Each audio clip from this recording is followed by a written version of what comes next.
तालिबान को बार बार पैसा देकर भारत पाकिस्तान के लिए एक बड़ा गड्ढा खोद रहा है। आपको बता दें कि तालिबान ने एक दिन पहले ही ऐलान किया है कि वो पीओके को भारत का हिस्सा मानता है। अफगानिस्तान की तालिबान सरकार ने कहा है कि पाकिस्तान का पीओके पर कोई अधिकार नहीं है। हम कहां कहां खड़े हैं? हमारे सामने, मैंने तो अभी बताया 8 बिलियन तो हमें भी अगले 3-4 रोज में चाहिए। पाकिस्तान 15 अरब डॉलर, सिर्फ 15 billion dollar. Indians 75 billion dollar पे बैठे हुए हैं, पाकिस्तान सिर्फ 15 अरब डॉलर।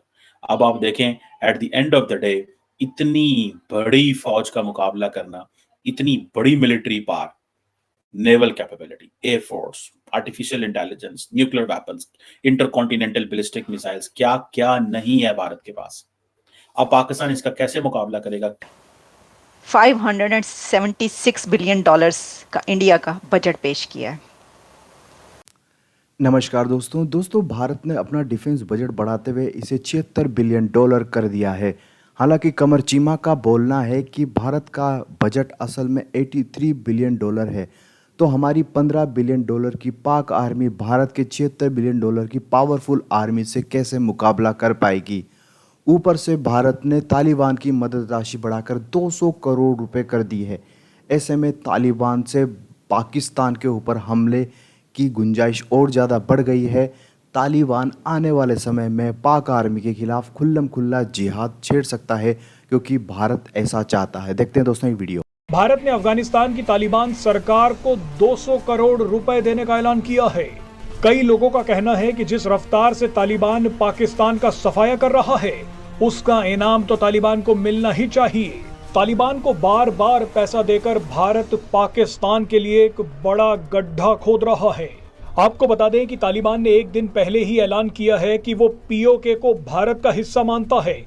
अफगानिस्तान की तालिबान सरकार ने कहा है कि पाकिस्तान का पीओके पर कोई अधिकार नहीं है। इसके अलावा अफगानिस्तान के लोग जहां जहां पाकिस्तानियों को देख रहे हैं, उन्हें दौड़ा दौड़ा कर मार रहे हैं। भारत सिर्फ तालिबान की मदद से ही पूरे पाकिस्तान को खत्म कर सकता है, इसीलिए तालिबान को पूरी कीमत दी जा रही है। फाइनेंस मिनिस्टर इंडिया की निर्मला सीतारामन सफर करती हैं, यूज करती हैं 1500 सीसी मारुति कार, और वो उसी मारुति पर पहुंची बजट 576 बिलियन डॉलर्स का बजट पेश करने के लिए। 4 ट्रिलियन डॉलर इकोनॉमी की वो फाइनेंस मिनिस्टर हैं। और जब पाकिस्तान का कोई मिनिस्टर बजट पेश करने के लिए पहुंचता है ऑफिस में, तो वो कितने मिलियंस का डायमंड का नेकलेस पहना होता है उसने। लार्जेस्ट मिलिट्री स्पेंडर है ग्लोबली, ठीक है।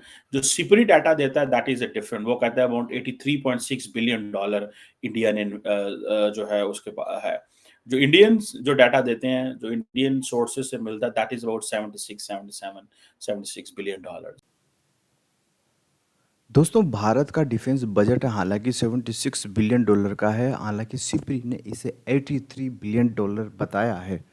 कमर चीमा भी यही बोल रहे हैं कि भारत का डिफेंस बजट बहुत ज़्यादा है, क्योंकि दोस्तों चाइना ने अचानक से अपना डिफेंस बजट बहुत ज़्यादा बढ़ा दिया है। अब उसका 186 बिलियन डॉलर से अचानक 225 बिलियन डॉलर हो चुका है, और भारत को लगातार ये चिंता बढ़ती जा रही है कि 2 फ्रंट वॉर एक रियलिटी बन सकती है।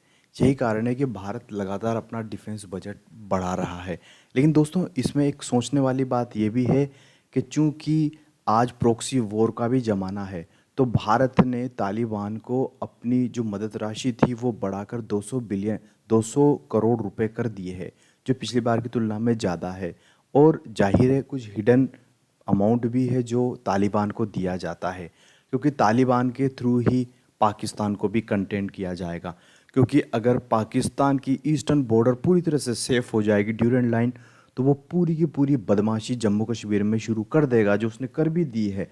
इसी वजह से भारत को भी, भारत की खुफिया एजेंसी को भी अफगानिस्तान में बहुत ज़्यादा एक्टिव होना पड़ेगा, ताकि पाकिस्तान को सैंडविच किया जा सके। क्योंकि पाकिस्तान एक बदमाश मुल्क है, आप इससे चाहे कितनी भी अच्छी तरह से बर्ताव कर लो, लेकिन ये करेगा ही सही। दोस्तों, हमारा जो डिफेंस बजट है वो 76 बिलियन डॉलर है भारत के हिसाब से। इसमें अब हमें जल्दी से जल्दी बहुत बड़ी तादाद में युद्धक सामग्री खरीदनी है, क्योंकि जैसा कि दोस्तों हमारे जो आत्मनिर्भर भारत है उसे बनने में अभी टाइम लगेगा, 10 से 12 साल लग सकते हैं। और इस बीच ये संभावना भी की जा रही है कि इस बीच चाइना से एक छोटी सी जंग हो सकती है। वो छोटी होगी या बड़ी होगी, लेकिन जंग होने के बहुत ज़्यादा चांस हैं। ऐसे में दोस्तों यूक्रेन की तरह, अगर जैसे यूक्रेन के पास अच्छी खासी इकोनॉमी थी, लेकिन उसके पास उसने अपने डिफेंस पे ज़्यादा खर्च ही नहीं करा, आज वो देश पूरी तरह से ह्यूमिलिएट हो रहा है। ना सिर्फ ह्यूमिलिएट हो रहा है, बल्कि पूरी तरह से बर्बाद हो चुका है वो देश। उसका बहुत बड़ा हिस्सा रशिया ले जा चुका है। हमें ऐसा नहीं करना है। चाइना के साथ हमारी युद्ध की प्रोबेबिलिटी बहुत ज़्यादा हो चुकी है, दिनों दिन बढ़ती जा रही है। ऐसे में दोस्तों हमें देखना होगा कि भारत का डिफेंस बजट और ज़्यादा बढ़े, और ज़्यादा, क्योंकि दोस्तों अभी हमारा जो डिफेंस बजट है 1 पॉइंट समथिंग है हमारा जीडीपी का, इसको लगभग 3% तक होना चाहिए, क्योंकि भारत दो तरफ खतरनाक न्यूक्लियर पावर दुश्मन मुल्कों से घिरा हुआ है। जय हिंद दोस्तों।